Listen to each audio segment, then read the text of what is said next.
Dan di Borobudur itu ada di Kecamatan Borobudur, Kabupaten Magelang, Jawa Tengah.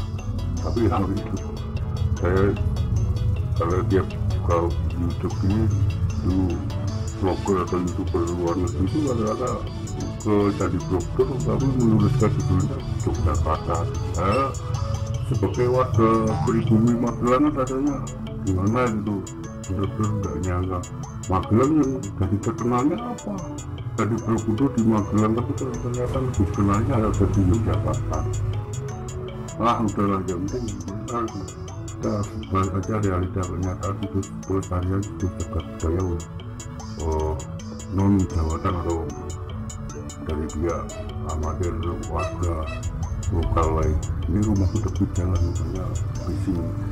Lalu di YouTube juga ramai itu masalah daulat itu darurat negara itu. Mungkin masalah jagat budaya juga darurat karena video channel kan banyak saya buat masalah itu jagat budaya untuk dilestarikan, tapi realita setelah saya laporkan ke pihak berwenang pun oleh pihak desa kebanyakan itu sama sekali nggak dilestarikan atau justru diabaikan, dan justru banyak yang dijual oleh warga lokal. Itu kan sebuah istilahnya dalam ini pribadi bagi saya dan sebagai warga desa sendiri. Nama desa nggak usah saya sebut karena Pak Desa tuh pernah marah sama saya karena saya mengkritik kelurahan, padahal Pemda sudah situs jagat budaya pernah banyak yang telah didata oleh pihak saat itu BPJP lalu BPK wilayah 10 Jawa Tengah dan Tinggi itu telah didata itu secara tidak langsung harusnya dilestarikan karena diketahui pemerintah provinsi dan diketahui oleh publik harusnya dilestarikan, tapi toh cuma satu yang dilestarikan itu pun kembali tidak bertulis, yang lainnya malah makin punah. Nah, kali ini kita akan sedikit bahas masalah Magelang yang begitu luas, dikepung oleh gunung-gunung dan bukit-bukit, makanya itu menjadi sebuah wilayah yang kawasan yang vital pada masa peradaban Kerajaan Mataram kuno yang beriman Hindu, Siwa dan Buddha. Itu makanya banyak bangunan candi. Nah, Candi Borobudur dibangun di Kecamatan Borobudur. Selebihnya itu di tiap kecamatan, bahkan hampir di seluruh pelosok desa itu rata-rata saya ketemukan situs jagat budaya bebatuan. Dan ada juga sih pemerintah desa yang melestarikan dan mengumpulkannya di kelurahan, misal di daerah Bandungan itu di Banyuwangi, di desa Banyuwangi apa itu, lalu di Sawangan juga ada, di Kecamatan Sawangan. Tapi di Kecamatan hunian saya itu dan sekitarnya belum, masih banyak yang diabaikan dan tak dilestarikan. Kali ini kita akan ke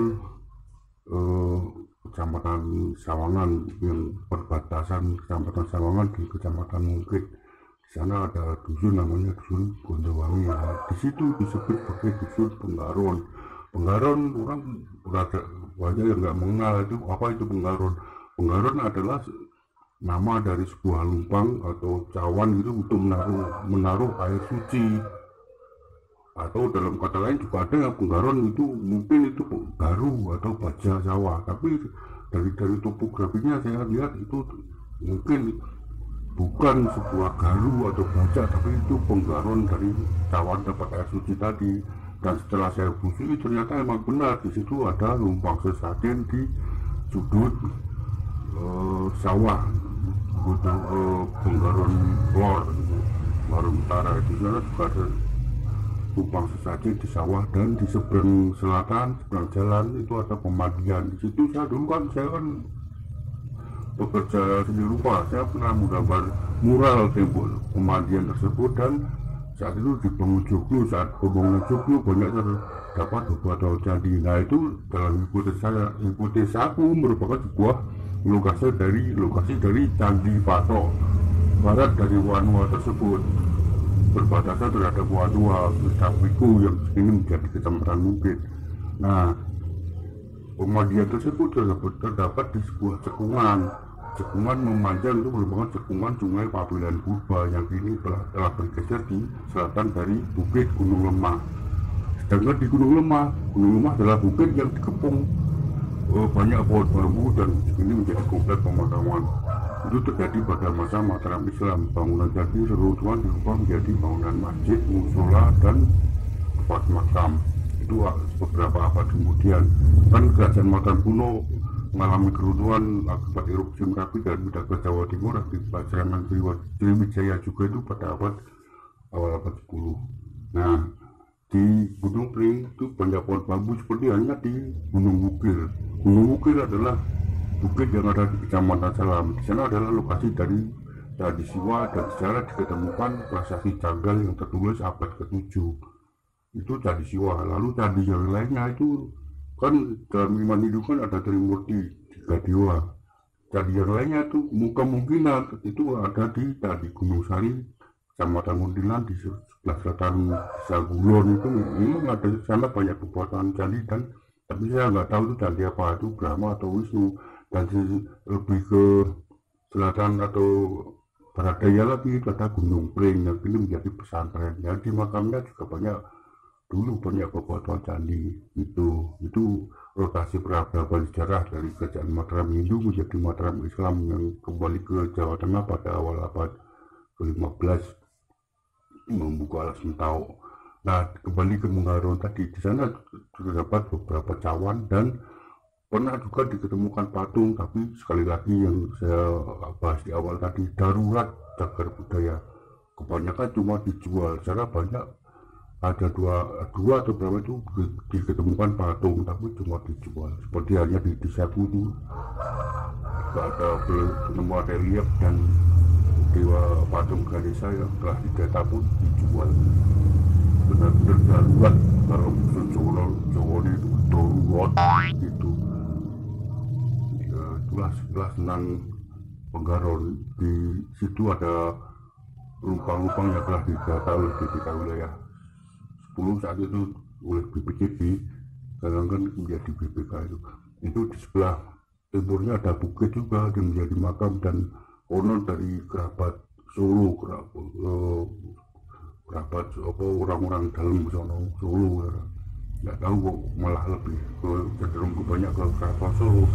Bisa di Parimono itu Karuk Tangan yang bekas kuburan Candi Siwa juga jadi kuburan Karuk Tangan, dan di sana juga erat kaitannya terhadap Solo. Padahal Solo kan ada setelah perjanjian Giyanti itu kerajaan Mataram terpecah karena perjanjian Giyanti itu masa perjanjian.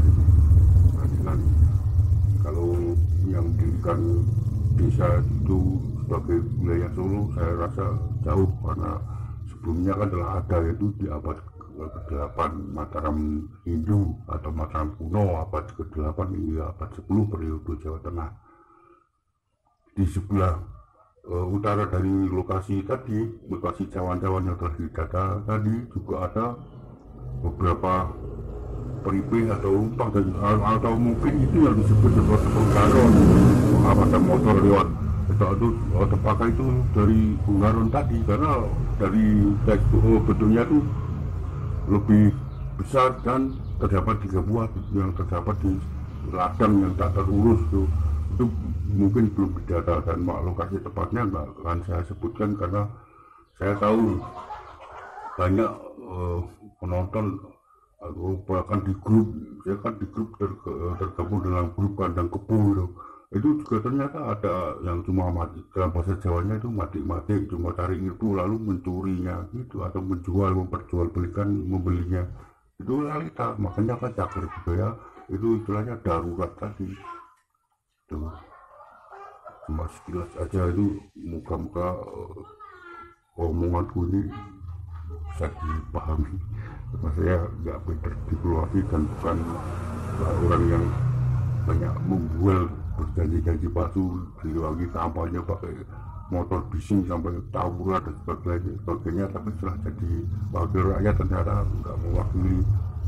Terbukti ini aspirasi saya kepada desa untuk melestarikan situs cagar budaya pun tidak tersampaikan, dan justru dicegah untuk tidak meneruskan penelitian dan pelestarian. Itu kan pelanggaran undang-undang cagar budaya, tapi ternyata aman-aman baik, dan justru saya melestarikan banyak mendapat hujatan.